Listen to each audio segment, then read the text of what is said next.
Potash পানি দিয়ে spray করব, তারপর হচ্ছে জীবাণুনাশক দিয়ে স্প্রে করে নিব। তো আমরা মোটামুটি প্রথম অবস্থায় পরিষ্কার করে নিছি, আর আমরা নেস্টিং ম্যাটেরিয়াল দিয়ে দিলাম তাদেরকে।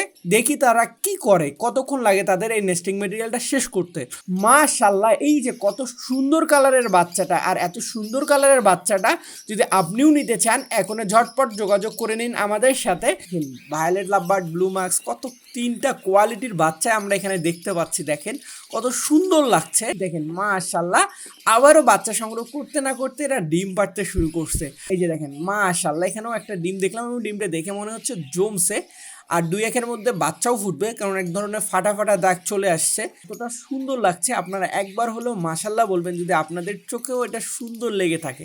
এখানে কোনটা বাচ্চা আর কোনটা অ্যাডাল্ট আমি নিজেই বুঝতে পারছি না। ভিডিও শুরুতে লাল পানি এবং সাদা পানি দেখতে পাচ্ছেন এই জন্য যে আলহামদুলিল্লাহ আমরা ব্রিডিং শুরু করতে যাচ্ছি আমাদের পুরাতন লাভবার্ডের কলোনিতে।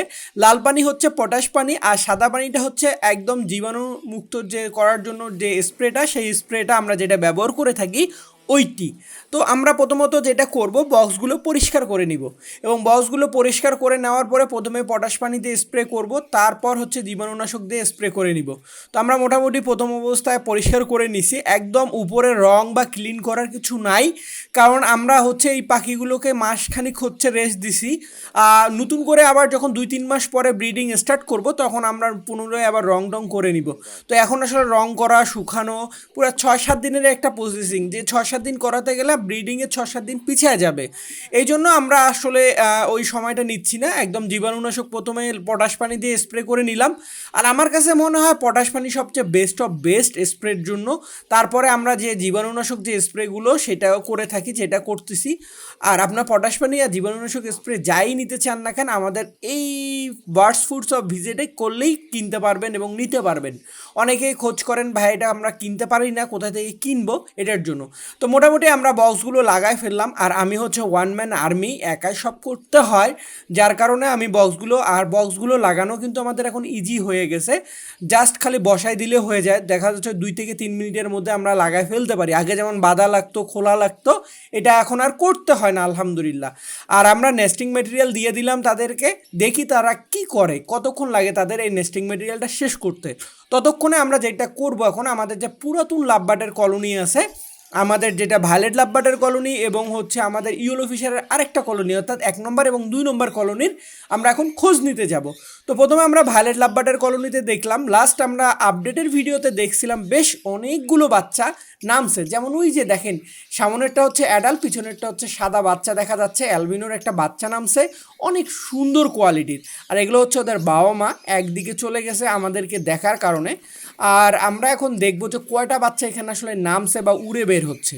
প্রথমে আমরা দেখব এই বক্সে একটা বাচ্চা দেখছিলাম আমরা, যেটা চেঁচায়। আসলে বাচ্চা দেখছিলাম বললে এগুলোকে আমরা হাতে করেই খাওয়াই অনেকটা। মাশাল্লাহ, এই যে কত সুন্দর কালারের বাচ্চাটা, আর এত সুন্দর কালারের বাচ্চাটা যদি আপনিও নিতে চান এখনই ঝটপট যোগাযোগ করে নিন আমাদের সাথে, কারণ এটা টেম করার জন্য বেস্ট। দেখেন এই যে কত সুন্দর করে আপনি এই বাচ্চাটাকে জাস্ট হাতে করে 8 থেকে 10 দিন খাওয়ালে এটা কিন্তু অনেক ভালো টেম হবে। মোটামুটি যদিও একটু বড় হয়ে গেছে, কিন্তু এগুলো আমরা হাতে করেই খাওয়াইছি, যার কারণে এখনও দেখেন এই যে কত সুন্দর। দেখেন আমার সাথে হাতের সাথে খেলছে কত সুন্দর করে। সো অনেকে ভায়োলেটের লাভবার্ডের বাচ্চা বা ব্লু মার্কসের লাভবার্ডের বাচ্চা খুঁজে থাকেন, তাও তাদের জন্য এই বাচ্চাগুলো অনেক বেস্ট অফ বেস্ট বাচ্চা। তো এই বক্সে আরেকটা বাচ্চা দেখছিলাম আমরা, এটা একটু দেখবো, যদিও বাচ্চার সাইজটা বড় হয়ে গেছে। আর যারা যারা ভায়োলেট লাভবার্ড এবং ব্লু মার্কস এবং অ্যালবিনোর বাচ্চার জন্য এতদিন থেকে অপেক্ষায় ছিলেন, তারা আপনারা চাইলে এই যে দেখেন ভায়োলেট লাভবার্ড, ব্লু মার্কস, কত তিনটা কোয়ালিটির বাচ্চা আমরা এখানে দেখতে পাচ্ছি। দেখেন কত সুন্দর লাগছে। আর এই বাচ্চাগুলো যদি আপনারা নিতে চান এখনই ঝটপট বুকিং করতে শুরু করুন, কারণ আমরা এদেরকে 3 মাসের মাথায় বিক্রি করব। এদের বয়স প্রায় 2 থেকে 2.5 মাস চলতেছে, কারণ অলরেডি কিন্তু আমরা এদের বাবা মায়ের সাথে রেখে দিছি। আমরা আগের মতন সাথে সাথে বের করি না, কারণ আমরা ওদের বাবা মায়ের সাথেই থাকে। আমরা জাস্ট খালি দেখি যে এরা মারামারি করে কিনা, বা একটা বাচ্চাকে আরেকটা বাবা মা মেরে ফেলে কিনা, এগুলো খেয়াল রাখি। এই যে অ্যালবিনোর একটা বাচ্চা নামছে। সো এত সুন্দর কোয়ালিটির বাচ্চাগুলো নিতে চাইলে ঝটপট যোগাযোগ করুন। এই দেখেন মাশাল্লাহ আবারও বাচ্চা সংগ্রহ করতে না করতে এরা ডিম পাড়তে শুরু করছে। আসলে আমার খুবই ভালো লাগে, আর আমার ভালোবাসার পাখিগুলো এতটাই রুবিং যে দেখেন একদিক থেকে বাচ্চা সংগ্রহ করতে না করতে তারা আবারও ডিমে চলে যায়।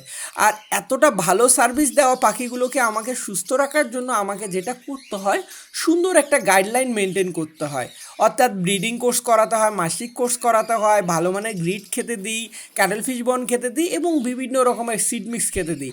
আর আমার বিশ্বাস যদি আপনারাও এই ফুলফিল একটা সুন্দর গাইডলাইনের মধ্যে মেনটেন করতে পারেন, আমারও মনে হয় আপনারাও একদিক দিয়ে বাচ্চা সংগ্রহ করতে না করতে আপনাদের পাখিগুলো ডিমে চলে যাবে।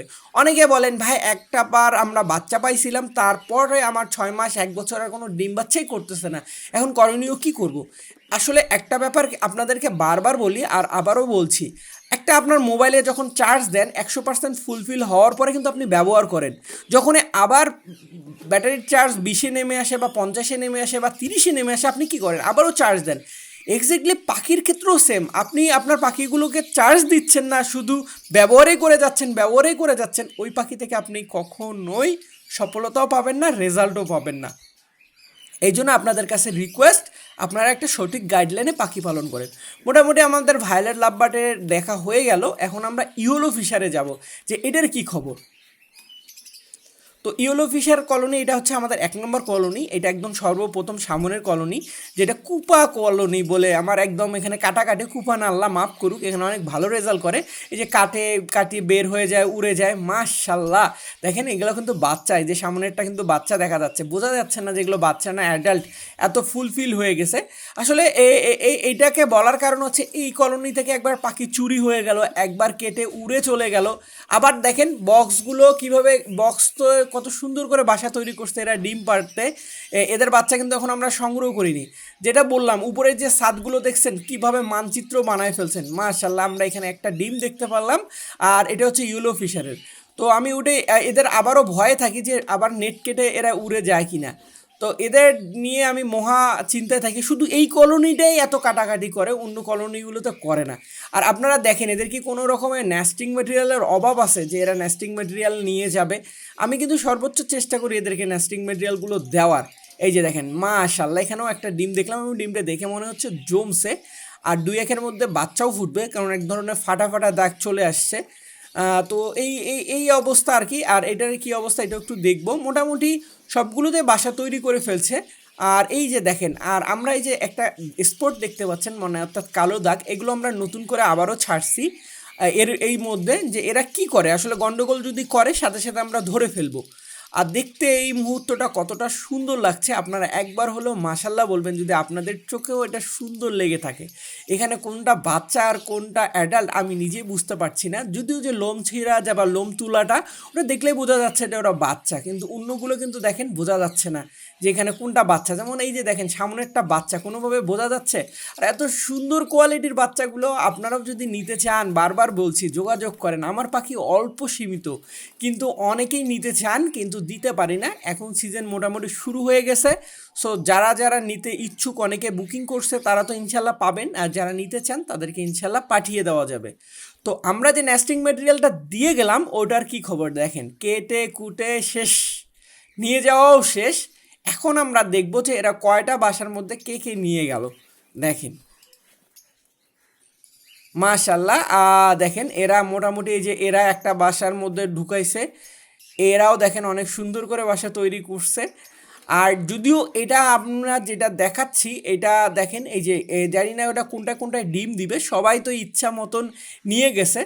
আসলে কোনটাতে ডিম পারবে বা কে পারবে এখন বুঝতেছি না। আমরা জাস্ট ফার্স্ট স্টাপ যেটা হচ্ছে পরীক্ষামূলক এদেরকে দিলাম। এখন আরও আমাদেরকে দেখা গেল, এখন যেটা দিলাম এর প্রায় আরও 5-7 বারে দেখে নেস্টিং মেটেরিয়াল দিতে হবে, এর চেয়ে দ্বিগুণ পরিমাণে।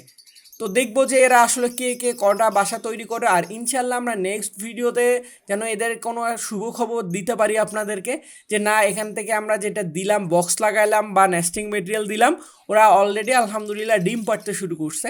আর আমার বিশ্বাস যে এরা হয়তোবা আমাদেরকে সুখবর দিতেও পারে। আর আপনারাও সেই দিন পর্যন্ত এদের জন্য দোয়াও করবেন এবং আমাদের হোয়াটসঅ্যাপ ভিলেজের সাথে থাকবেন, যাতে আমরা আপনাদেরকে আপডেট দেওয়ার সাথে সাথে আপনারা দেখতে পারেন। তো আর আপনাদের এই সিজনে কার কার লাভবার্ডের কীরকম রেজাল্ট হচ্ছে সেটা আমাদেরকে অবশ্যই জানাবেন। কারো যদি রেজাল্ট না হয় সেটাও জানাবেন, আর কারো যদি রেজাল্ট হয় সেটাও জানাবেন। যারা রেজাল্ট করবে তারা যদি বলে যে হ্যাঁ আমাদের রেজাল্ট হচ্ছে, এটা শুনতে আমাদের অনেক ভালো লাগে। আর যারা রেজাল্ট করতে পারে না, তো তারা কীভাবে রেজাল্ট করতে পারে সেই বুদ্ধি কিন্তু আমরা সবসময় তাদেরকে দিয়ে থাকি। তো এতক্ষণ আমাদের সঙ্গে থাকার জন্য আপনাদেরকে অসংখ্য ধন্যবাদ।